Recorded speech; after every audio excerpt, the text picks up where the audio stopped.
Now, before the WHO made that announcement that the coronavirus is a global emergency, Ontario's two top medical officers of health held a news conference here at Queen's Park. Now, they're downplaying fears that the virus is spreading here in Ontario, but at the same time, they're warning there are still many unknown factors at play.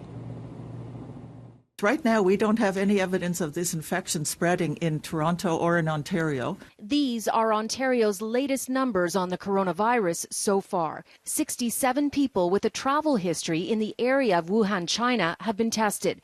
38 tests have come back negative. 27 are currently under investigation but not in hospital. And 2 cases have been confirmed. Those are small numbers. But in the early days, if it was already picked up, 7, 8, 9, 10 cases in that, I'd be much more concerned. This is reassuring in a way, but not that we're going to sit back and say we can coast. The 2 confirmed cases are a husband and wife who were in Wuhan, China. He remains in Sunnybrook Hospital in stable condition. She is at home in self-isolation and feeling well. All of the passengers within 2 to 3 meters of the couple on the plane have been contacted by public health and cautioned to look for signs and symptoms, with daily communication continuing. In all, the system is working. People are receiving and hearing the information about this novel coronavirus and seeking direction from their healthcare providers or the public health unit. Ontario's Chief Medical Officer of Health says this virus is being handled differently than when SARS hit Toronto 17 years ago. Much of the spread from SARS can be traced to an elderly woman who died at home in Toronto after returning from China.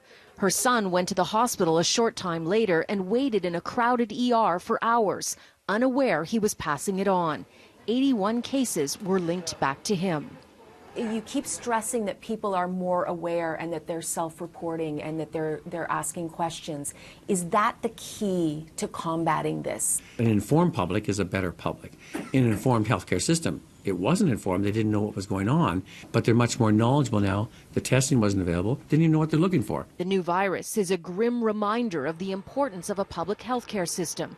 Last year, the Ford government was planning retroactive cuts to public health, but softened its position after an intense backlash. Still, the province is now paying less for things like communicable disease surveillance and putting a greater burden on municipalities. This year, for example, Toronto will have to make up a $4 million public health shortfall and $14 million every year after. Public health is very important in Ontario, always has been, and we intend to make sure it has not been cut. It has not been cut. We are making sure that we have a robust public health system in Ontario. And I'm sorry, I need to reducing the funding, Minister. You are reducing the funding to public health. Now, on Monday, I asked if the provincial cuts to public funding were having an impact on how the coronavirus is being handled here. Toronto's medical officer of health said no.